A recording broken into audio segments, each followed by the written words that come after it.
go on, and we appreciate everyone who's joined us over on YouTube.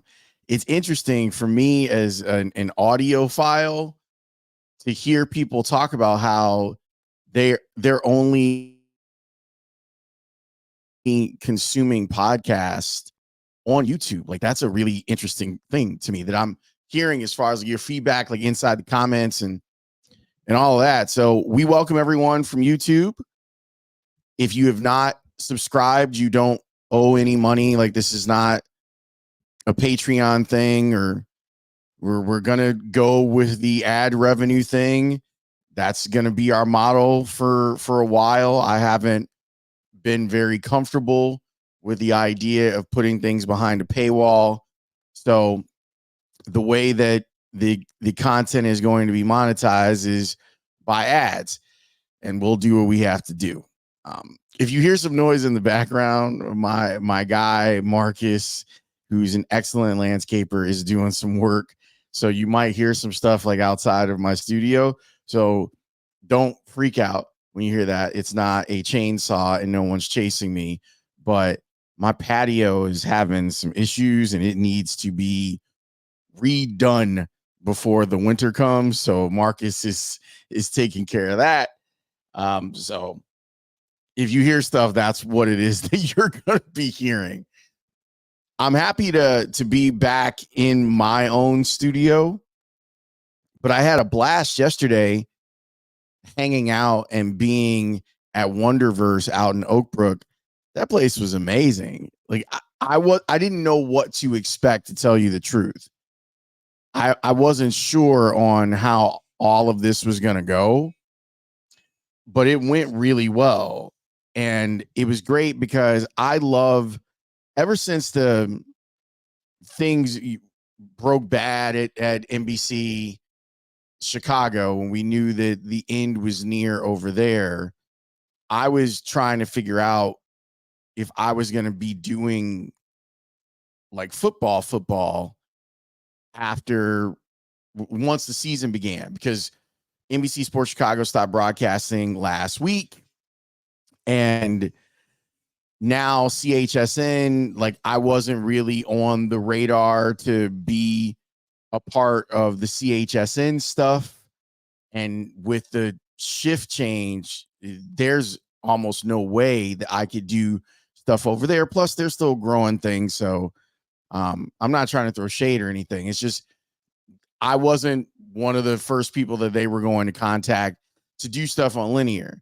They did contact me to do some stuff for digital, but I can't.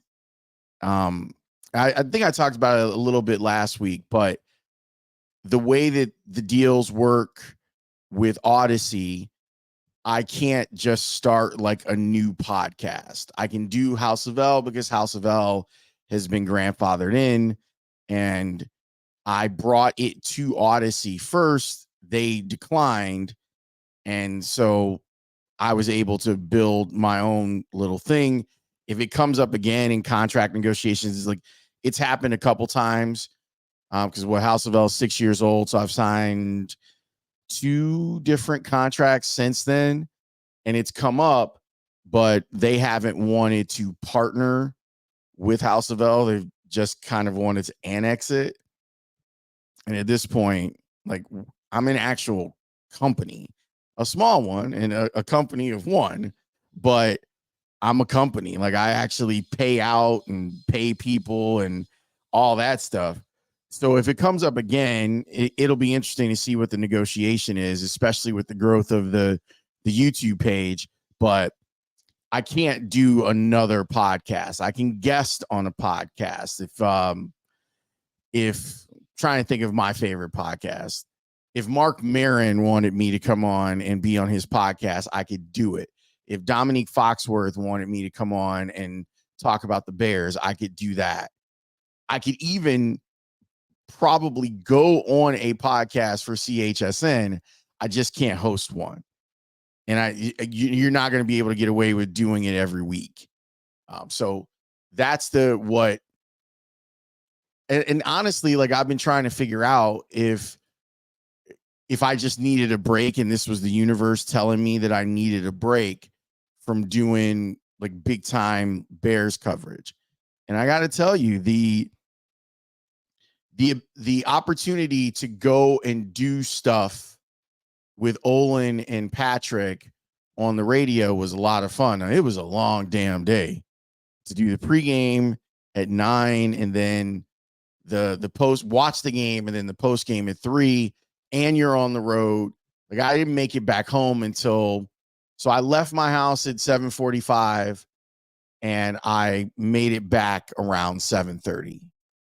And that's for someone who does radio, that's a really, really long day, but it was so worth it, man. Like, I love being able to talk to those guys, especially because they're guys that I covered and I have a relationship with them. And that's a hard thing to build. Like, it's been built. I mean, in Olin's case, I've literally known Olin for 25 years. And Patrick not too far behind that. And being able to work with them in a broadcasting space, whether it's at the Score or with Olin over at NBC, has been wonderful. Like, you get different perspective. You get to see the game in a much different way. Man, Olin told a story yesterday about, because I take filling in for Mully on that show like really seriously, because I know the level of football knowledge and history that he has, and I want to make sure that if I sit in the chair that I do right by the type of stuff that he does on the air. So I was listening to a couple of podcasts out of Charlotte, and I came across Jake Delhomme and Jordan Gross do a podcast together, and they were telling stories about beating the Bears in the 2005 season and 2006 playoffs. And it was great. It was one of those things where I wasn't quite sure how it would go. Like, I didn't want Olin and Patrick to think that I was disrespecting them by bringing it back. But what it brought about was this incredible conversation where Olin is talking about how important Cedric Benson was to the team that went to the Super Bowl. And we know that Thomas Jones and Cedric Benson butted heads. And I thought that Olin explaining how it worked, I never really thought of it from the perspective of Cedric Benson softening up defenses so that Thomas Jones could do work, and how those two could have worked together going forward. But Jerry Angelo ended up trading Thomas Jones.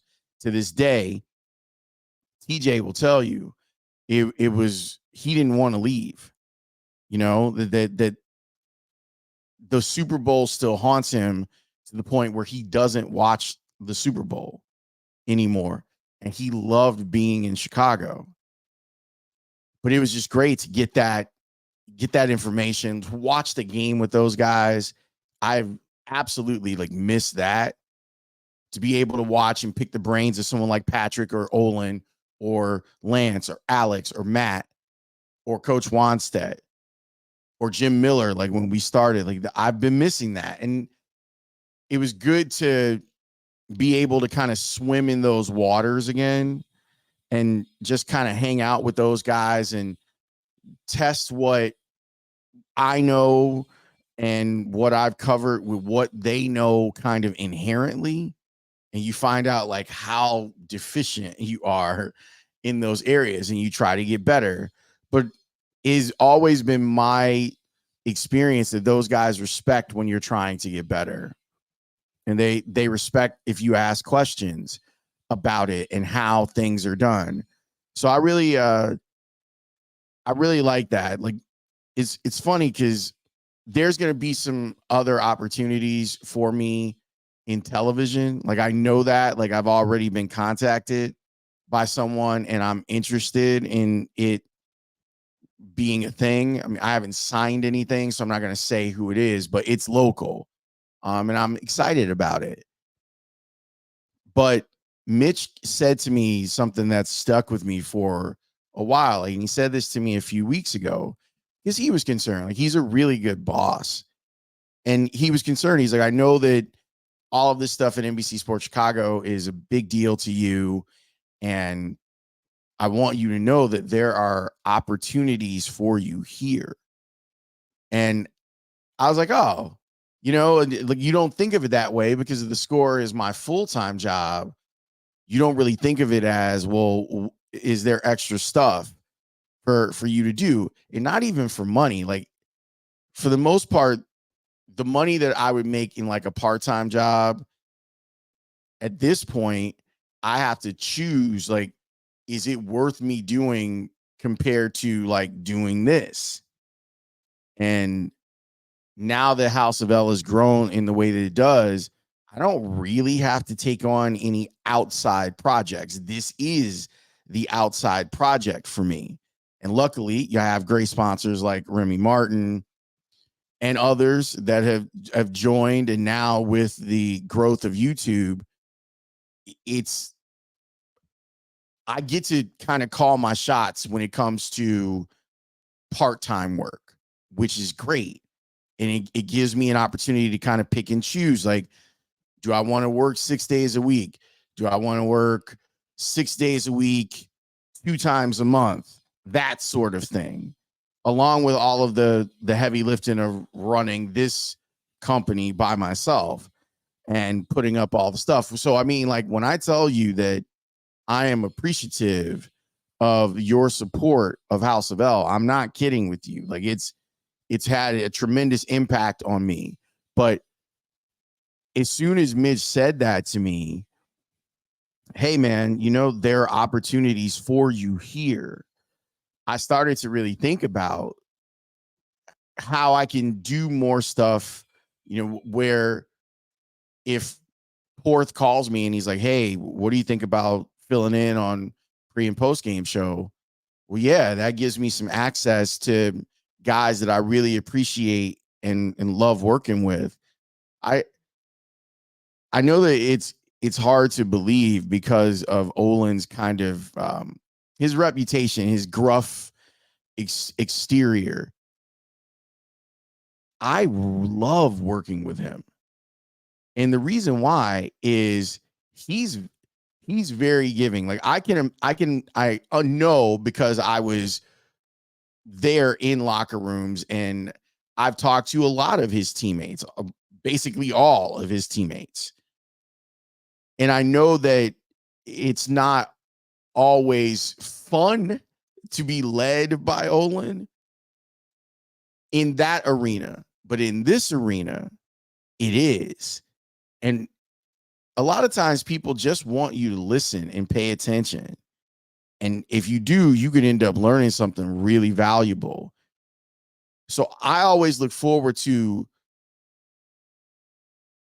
him being in those rooms and explaining stuff in a very simple way for me. Like, I understand that he is dumbing it down so that I can understand what he's talking about. And he might be more comfortable where it's him. Like, if I were to put him and Patrick and Matt Bowen in a room, the conversation, and said, you don't have to worry about like dumbing it down for me. The types of conversations that those guys would have would blow your mind. And so I appreciate that they will kind of, drag me along for the ride and break it down and explain it to me. I also think that Patrick has just become this incredible communicator. Like, he's figured the whole thing out. And I'm not surprised. Like, super smart guy, was always smart when you were in the locker room. I did joke that with Olin, so I'm not speaking out of school. I was like, it's still hard for me to believe that Olin is a member of the media. It's hard for me to believe that he still lives here instead of going back to Hawaii. But his kids have grown up here, so, and he loves it here. So you put that together and you see this, second act of players' careers, and it's really, really dope. And I appreciate everything that over the last decade, let's call it the last decade, but I think it's technically the last 7 years, of the stuff that we've done, me, Alex, Lance, Olin, Matt, Coach, Jim Miller, and now getting a chance to kind of sit in occasionally on the radio side, having that access is wild. And learning the things that you don't know or didn't know, or being like, wait, I thought this happened. And then they're like, well, that kind of happened, but really what happened was da, da, da. It's cool. So I don't know if I have any real lessons from this. I just wanted to share that as my career continues, it's nice to know that there are people that are looking out for you. And I know that one of the things that's been cool about like working with Mitch is I think he's probably got me figured out pretty well. That he understands that I won't say anything when I am in pain, or I won't bring anything that's happening personally to the airwaves. Like I really do believe in, as much as I try to keep it a buck with the audience, that you leave your problems outside the studio for the most part, and you come to work and you do your job. But he's figured some of that stuff out. He also has figured out that it is rare that I will ask for help. And I think now he started to be like, look, you don't have to do all of this stuff by yourself. He knows that I was hurt. Not that anyone hurt me specifically, but it hurt for me to see NBC Sports Chicago go away and not have this thing that I felt like I helped build anymore. And him being like, yeah, you can do other stuff and you can do it here. I'm really excited too, because we've already, and so like it opened up my brain. Him being that perceptive opened up my brain. And so I said to him that there was a project that I wanted to work on, and I'm working on it for free because it's a good partnership, and you're going to see a portion of it later on this week. I'm really looking forward to you seeing it, because it's a story that I've wanted to do, and I pitched it to a couple of different places. And then I was like, wait a minute, I can, like Mitch said, there's opportunities for you here. So I pitched it to the Score. Kelvin Kiptum, the marathoner who set the record in Chicago last year. I don't know if you know this, but he died. He passed away after a car accident in Kenya. And with the marathon coming up this week, I was like, this is a big story as far as I'm concerned, and there should be more to it. So I sat down with Mitch and Kevin Cassidy, and I said, here's my idea where House of L and the Score could partner. So later on this week, I'm going to drop it here on House of L. Carrie Pinkowski, who runs the Bank of America Chicago Marathon, and I sat down and we did like 15 minutes where we were talking about the life of Kelvin Kiptum. And I said to Mitch, here's what I'll do. If the Score lets me have the video so that I can put it on House of L's YouTube, I'll do a feature piece for the marathon broadcast. So they're going to give me 3 minutes to think of it like what Jen Latta does or Tom Rinaldi does on College Game Day. I'm going to have 3 minutes to put together a feature from the interview and a couple of other places that'll run inside the marathon. But you're going to see the entire interview with Carrie Pinkowski. And I can tell you that it's really amazing. Really amazing. I think that the marathon people are doing right by the legacy and the history of Kelvin Kiptum. And I honestly cannot wait for you to see it. I just want to finish it up a little bit and finish a little bit more work on it. But the Score, they let me use the performance studio to do the interview. They set it up really, really nicely. And so I'm like jacked for you to be able to see this play out and it to run on House of L. And I don't need a lot, man. Like, as far as support goes from people in the workplace, I don't really need a lot. I'm fairly self-sufficient. But this is an example of what it can look like when you get support from your bosses in this industry. I don't need Mitch to pay me for this. Was a creative outlet. This was, hey, I want to try something. And him being like, try it. Like, go do it. And I'm thankful for that. I thrive on creativity. Like, I thrive on trying different things.